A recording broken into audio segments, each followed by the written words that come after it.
ሰላም ጤና ይስጥልን። የመካከለኛው ምስራቅ ውጥረት ወደማይመለስበት ደረጃ ላይ ደርሷል። ዛሬ ከቴህራን የወጣው መረጃ እንደሚያመለክተው ኢራን አሜሪካ አዲስ ወታደራዊ ጥቃት የምትሰነዝር ከሆነ ረጅምና እጅግ አሰቃቂ የተባለ ጥቃት በክልሉ በሚገኙ የአሜሪካ የጦር ሰፈሮችና መርከቦች ላይ እንደምትፈጽም በይፋ አስታውቃለች። የኢራን አየር ኃይል አዛዥ መጂድ ሙሳቪ ሲናገሩ በክልሉ በሚገኙ የጦር ሰፈሮቻችሁ ላይ ምን እንደደረሰ አይታችኋል፣ አሁን ደግሞ ተራው የጦር መርከቦቻችሁ ነው በማለት እጅግ አስፈሪ ዛቻ ሰንዝረዋል። ይህ ማስጠንቀቂያ የመጣው ፕሬዚዳንት ዶናልድ ትራምፕ የሆርሙዝን የባህር ሰርጥ በኃይል ለመክፈት የምድር ጦር እስከ ማሰማራት የሚደርስ አዳዲስ ወታደራዊ አማራጮችን በሚመክሩበት ዋዜማ ላይ ነው። በቴህራን ሰማይ ላይ ዛሬ ምሽት የአየር መከላከያ ሚሳይሎች ሲተኮሱ ተሰምተዋል። ይህ ኢራን ለማንኛውም የአየር ላይ ጥቃት ዝግጁ መሆኗን ለዓለም የምታሳይበት መንገድ ነው እየተባለ ነው። የዓለም ኢኮኖሚ ደም ስር የሚባለው የሆርሙዝ የባህር ሰርጥ ከተዘጋ 2 ወራት አስቆጥሯል። ይህ መስመር በመዘጋቱ ምክንያት የዓለም 20 በመቶ የነዳጅና የጋዝ አቅርቦት እንዲሁም ሲሶ የዓለም የማዳበሪያ አቅርቦት ተቋርጧል። በዚህም የተነሳ የነዳጅ ዋጋ በአንድ ወቅት $126 በመግባት ታሪክ ሰርቷል። የተባበሩት መንግስታት ድርጅት ዋና ጸሐፊ አንቶኒዮ ጉተሬዝ በሰጡት መግለጫ ይህ ገዳም እስከ ዓመቱ አጋማሽ የሚቀጥል ከሆነ በ10,000 ሚሊዮኖች የሚቆጠሩ ሰዎች ለከፋ ረሃብና ለጽኑ ድህነት እንደሚጋለጡ አስጠንቀዋል። አሜሪካ በበኩሏ በኢራን ላይ የባህር ላይ እገዳ በመጣሏ የኢራን ኢኮኖሚ ክፉኛ ተጎድቷል። ትራምፕ ግን ጦርነቱ ሲያበቃ የነዳጅ ዋጋ እንደ ድንጋይ ይወርዳል በማለት ለተከታዮቻቸው ተስፋ እየሰጡ ቢሆንም በተግባር ግን ኢራን በባህር ሰርጡ ላይ ያላትን ቁጥጥር ለማላላት ምንም አይነት ፍላጎት እያሳየች አለመሆኑ ነው። አባታቸውን የተኩት አዲሱ የበላይ መሪ ሙጅታባ ካሜኒ ለመጀመሪያ ጊዜ ባስተላለፉት የጽሑፍ መልእክት ላይም አሜሪካን ታላቋ ሰይጣን ሲሉ ጠርተዋታል። ከሺዎች ኪሎ ሜትር ርቀው የመጡ ባዕዳን ቦታቸው የፋርስ ባህረ ሰላጤ ወለል ነው ያሉት መሪው ኢራን የባህር ሰርጡን በአዲስ አመራር እንደምትመራውና ማንኛውም የጠላት ትንኮሳ እንደምታመከን አስታውቀዋል። ኢራን የባህር ሰርጡን እንደ ግል ንብረቷ ለመጠቀምና ለማንኛውም መርከብ ክፍያ ለመጠየቅ እያሰበች መሆኑን ያሳያል። በተጨማሪም የኢራን የኒኩሌርና የሚሳይል አቅም ብሔራዊ ሀብቶች በመሆናቸው እንደማትደራደርባቸው ገልጸዋል። ይህ አሜሪካ ኢራንን ከኒኩሌር ለማገድ የምታደርገው ጥረት እጅግ አስቸጋሪ ያደርገዋል። በአሜሪካ በኩል ፕሬዝዳንት ዶናልድ ትራምፕ የፊታችን አርብ ታላቅ የፖለቲካ ፈተና ይጠብቃቸዋል። በ1973 የስልጣን ዘመን ውሳኔ መሰረት ጦርነቱ 60 ቀናት ስለሞላው ፕሬዝዳንቱ የኮንግረስ ፍቃድ ማግኘት አለባቸው። ካልሆነ ግን ጦሩን ማስወጣት ይኖርባቸዋል። ይሁን እንጂ የጦር ሚኒስትሩ ሂት ሄግሴት በተኩስ አቁም ስምምነቱ ምክንያት የ60 ቀኑ የጊዜ ገደብ ቆሟል የሚል መከራከሪያ አቅርበዋል።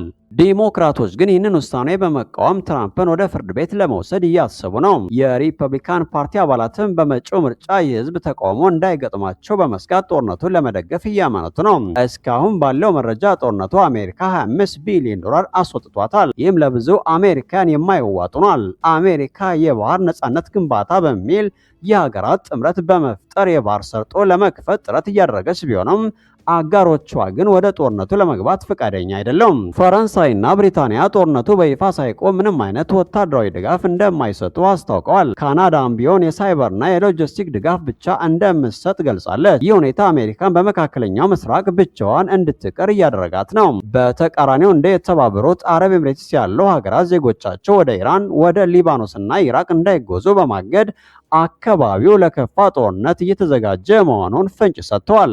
ዓለም አሁን ያለችው በሁለት ግዙፍ ኃይሎች ፍጥጫ መካከል ነው። በአንድ በኩል ኢራን የነዳጅ መስመሩን በመዝጋት ዓለምን ለማንበርከክ እየሞከረች ነው። በሌላ በኩል ደግሞ ትራምፕ ወታደራዊ ኃይልን በመጠቀም የበላይነታቸው ለማሳየት እየተዘጋጁ ነው። አርብ የሚጠናቀቀው የጊዜ ገደብ ለዚህ ጦርነት መቆም ወይም መቀጠል ትልቅ ምልክት ይሆናል። የኢራን የበላይ መሪ ሀገራቸው ያላትን የኒኩሌርና የሚሳይል አቅም በማንኛውም ዋጋ እንደሚከላከሉ በይፋ ዝተዋል። ይህን ተከትለውም በዓለም አቀፍ የነዳጅ አቅርቦት ላይ የተፈጠረው መስተጓጎልና የዋጋ ንረት በዋይት ሀውስ ላይ ከፍተኛ ጫና ፈጥሯል። ፕሬዝዳንት ዶናልድ ትራምፕ ይህንን የኢራን ግትር አቋም ለመስበርና ወሳኝ የሆነው የባህር መተላለፊያዎችን ዳግም ለመክፈት አዲስ ስትራቴጂ ነድፈዋል። የኢራን የበላይ መሪ በሰጡት መግለጫ ኢራን የደረሰባትን የኒኩሌር ቴክኖሎጂና የሚሳይል አቅም ወደ ኋላ እንደማትመለስ በጽናት ተናግረዋል። ይህ መግለጫ የመጣው አሜሪካና ምዕራባውያን ኢራን የኒኩሌር መርሃ ግብሯን እንድታቆም ከፍተኛ ማዕቀብ እየጣሉበት ባለበት ወቅት መሆኑ ነው። ኢራን ይህንን አቋሟን የሀገሪቱ የህልውና ዋስትና አድርጋ ነው የምታየው። ይህ የኢራን አቋም ደግሞ በባህረ ሰላጤው አካባቢ ያለውን ወታደራዊ ውጥረት ከመቼውም ጊዜ በላይ አናግቶታል። በተለይም ኢራን የሆርሙዝ የባህር ሰርጥን ለመዝጋት እንደምትችል በተደጋጋሚ ማሳሰቧም ዓለም አቀፍ የንግድ መርከቦችን በከፍተኛ ስጋት ውስጥ ጥሏቸዋል። ይህ በኢራንና በአሜሪካ መካከል ያለው ፍጥጫ በቀጥታ የነዳጅ ገበያውን መጥቶታል።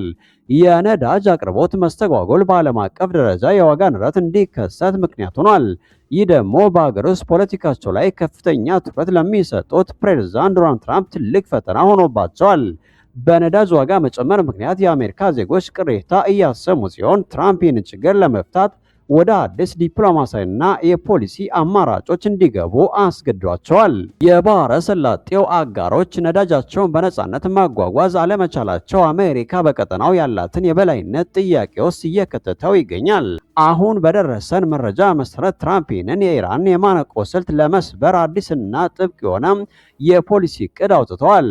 አንድ ስማቸው እንዳይጠቀስ የፈለጉ ከፍተኛ የአስተዳደሩ ባለስልጣን እንደገለጹ እቅዱ በሁለት ዋና ዋና ምሰሶች ላይ የቆመ ነው ብለዋል። አሜሪካ በኢራን ወደቦች ላይ የጣለችውን የባህር ላይ እገዳ አጠናክራ ትቀጥላለች። ይህም ኢራን በህገወጥ መንገድ ነዳጅ በመሸጥ የምታገኘውን ገቢ ለማድረቅ ያለመ ነው ብለዋል። ከአጋሮቿ ጋር በቅንጅት መስራት አሜሪካ ከባህረ ሰላጤው አጋሮች ጋር በመሆን ኢራን የነዳጅ ፍሰቱን ለማስተጓጎል ለምታደርገው ለማንኛውም ሙከራ ከፍተኛ ዋጋ እንድትከፍል የማድረግ ስራ ትሰራለች ብለዋል። ይህ ወታደራዊ አጃቢዎችን ለንግድ መርከቦች መስጠትና በኢራን ላይ ዲፕሎማሲያዊ ጫና ማሳደርንም ይጨምራል።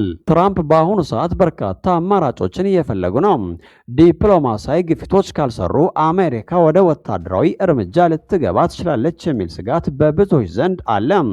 ኢራን በበኩሏ ጥቃት ከተሰነዘረብኝ ቀጠናውን ወደ እሳት እቀይራለሁ የሚል ማስጠንቀቂያ ሰጥታለች። ይህ ጂኦፖለቲካዊ ቁማር በዓለም ሰላም ላይ ትልቅ ስጋት ደቅኗል። የአስተዳደሩ ባለስልጣን እንዳሉት ኢራን በዓለም አቀፍ የኃይል አቅርቦት መስመር ላይ የጣለችው ቀጥተኛ ማነቆ በአስቸኳይ እንድታነሳ ይፈልጋሉ። ይህ ካልሆነ ግን አሜሪካ የማያዳግም እርምጃ ለመውሰድ ዝግጁ መሆኗን እየገለጸች ነው። ይህ የኢራንና የአሜሪካ ፍጥጫ የት ያደርሳል? የነዳጅ ዋጋስ መረጋጋት ይፈጠር ይሆን ወይስ ቀጠናው ወደ ከፋ ጦርነት ያመራል? ፕሬዝዳንት ትራምፕ የነደፉት አዲስ እቅድ ኢራንን ወደ ድርድር ጠረጴዛ የመጣት ይሆን? የእናንተን አስተያየት ከታች ባለው የኮሜንት መስጫ ቦታ ላይ ብታካፍሉን ደስ ይለናል። ጤና ይስጥልን። ሰላም ጤና ይስጥልን። የመካከለኛው ምስራቅ ውጥረት ወደማይመለስበት ደረጃ ላይ ደርሷል። ዛሬ ከቴህራን የወጣው መረጃ እንደሚያመለክተው ኢራን አሜሪካ አዲስ ወታደራዊ ጥቃት የምትሰነዝር ከሆነ ረጅምና እጅግ አሰቃቂ የተባለ ጥቃት በክልሉ በሚገኙ የአሜሪካ የጦር ሰፈሮችና መርከቦች ላይ እንደምትፈጽም በይፋ አስታውቃለች። የኢራን አየር ኃይል አዛዥ መጂድ ሙሳቪ ሲናገሩ በክልሉ በሚገኙ የጦር ሰፈሮቻችሁ ላይ ምን እንደደረሰ አይታችኋል፣ አሁን ደግሞ ተራው የጦር መርከቦቻችሁ ነው በማለት እጅግ አስፈሪ ዛቻ ሰንዝረዋል። ይህ ማስጠንቀቂያ የመጣው ፕሬዝዳንት ዶናልድ ትራምፕ የሆርሙዝን የባህር ሰርጥ በኃይል ለመክፈት የምድር ጦር እስከ ማሰማራት የሚደርስ አዳዲስ ወታደራዊ አማራጮችን በሚመክሩበት ዋዜማ ላይ ነው። በቴህራን ሰማይ ላይ ዛሬ ምሽት የአየር መከላከያ ሚሳይሎች ሲተኮሱ ተሰምተዋል። ይህ ኢራን ለማንኛውም የአየር ላይ ጥቃት ዝግጁ መሆኗን ለዓለም የምታሳይበት መንገድ ነው እየተባለ ነው።